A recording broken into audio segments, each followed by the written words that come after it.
Thank you for joining us for the Barbados Today evening news for Thursday, December 14. I am Mary Claire Williams.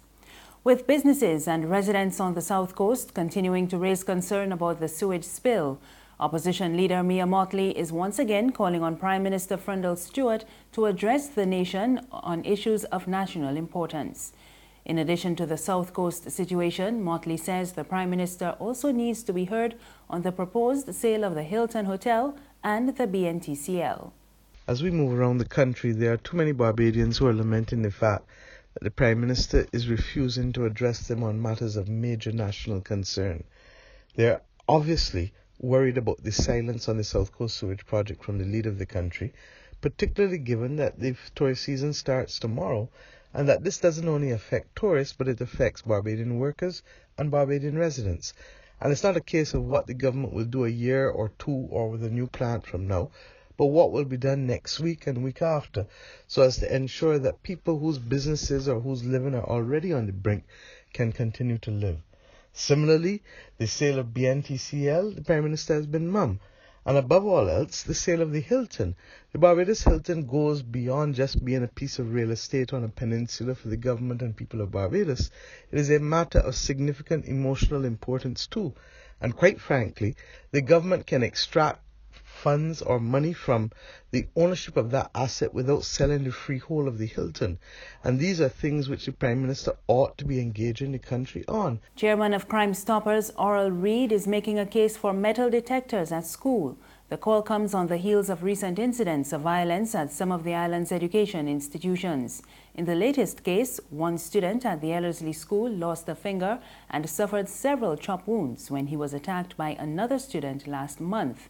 Education Minister Ronald Jones has stated that the level of violence at schools does not call for such drastic action, and he believes that metal detectors would solve nothing. But Reid told a news conference this morning that the situation has now reached worrying levels. Obviously, we are not advocating the use of devices which are not aesthetically pleasing at the entrance to schools. But I'm sure that many of us are familiar with walking into stores, and we have been doing that for quite some time. If you come into the library at Capefield campus, there's a detector that reminds you when you're leaving with a book that has not been processed. And that has been there from the 1990s. So this is nothing new. These devices are at entrances on Broad Street, on Swan Street, at institutions in Barbados. All we are saying is that if you have an environment where you care about the people who occupy the space, whether those persons are members of staff or if those persons are students, 1,000 students, every effort ought to be made to ensure, A, that you have an adequate number of security persons at your entrance, and that whatever technology can be engaged to assist with the safety of those persons, that we engage it. Reid added that he is satisfied that Crime Stoppers is making a significant contribution to solving various levels of criminal activity. Using that information, we believe we are extremely proud that we were able to introduce to Barbados a mode of communication which continues to guarantee confidentiality and which continues to guarantee the identity of persons who share information continue to be anonymous. And we are extremely encouraged. But of course, there's so much more that can be done. And we believe that as we continue to partner with Corporate Barbados, we will be able to expand our reach such that we can share with persons and educate members of the wider community as to why they ought to recognize that we are all in this together. Police are investigating a 3-vehicle accident with injuries which occurred this morning along the Adams section of the ABC Highway. 4 people were injured in the smash-up.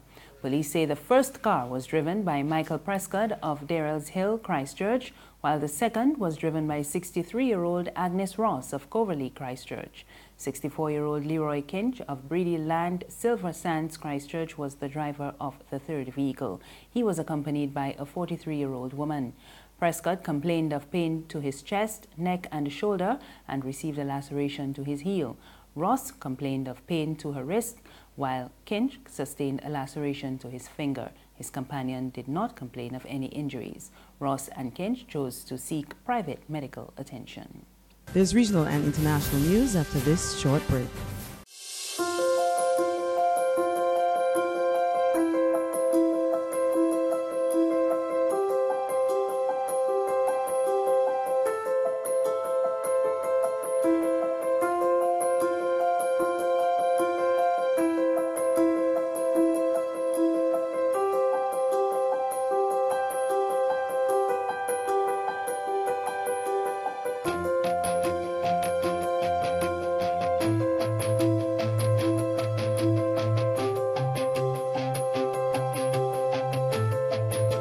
Barbados Today, news you can trust. Thank you for staying with us. We're back with news from the region, and we go to Trinidad and Tobago, where police there have detained several Caribbean nationals in a combined anti-crime exercise over the past few weeks. Acting Superintendent Dale Ablack of the Port of Spain Police Division said they held 96 people who entered the country illegally. According to him, those being held at the Immigration Division include 16 Guyanese, 10 Jamaicans, 7 Cubans, and 1 person each from Dominica and St. Vincent and the Grenadines. There are also 45 Venezuelans, 9 Chinese, 3 Colombians, and 1 each from Italy, the Philippines, Nigeria, and Ghana. According to him, some were employed as taxi drivers, restaurant workers, and engaged in other activities. On the international scene, at least 4 children were killed when a train and a school bus collided in southern France today. The Interior Ministry says another 20 people were hurt in the accident. The students are reported to be between ages 13 and 17. Pictures from the scene showed the bus cut in two by the force of the crash.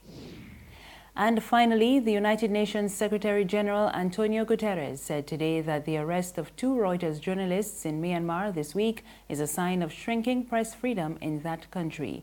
And he says the international community must do all it can to get them released. We get more in this Reuters report. 2 Reuters journalists are facing jail in Myanmar after the government said on Wednesday that the men had been arrested and were being held at a police station on the outskirts of Yangon. Wallone and KCO had covered a military crackdown on the Rohingya in Rakhine State, a story that's captured the world's attention. In a government Facebook post, the reporters can be seen in handcuffs, with a statement saying they'd, quote, illegally acquired information with the intention to share it with foreign media. The journalists went missing on Tuesday evening after being invited to meet police officials over dinner. A Reuters driver dropped them off at a compound in Yangon at around 8 p.m. They then headed to a nearby restaurant, but they never returned to the car. The US Committee to Protect Journalists has also called for the reporters' release, saying the arrests come amid a widening crackdown, which is having a grave impact on journalists' ability to cover a story of vital global importance. That's news this evening. Remember, you can get more on our website, www.barbadostoday.bb. You can also subscribe to our e-paper, email updates, and like us on Facebook. We're on Izumi Media in bus terminals and Screenplay at supermarkets and gas stations near you. You can also find us on Mix 96.9 FM. I am Mary Claire Williams. Have a good evening.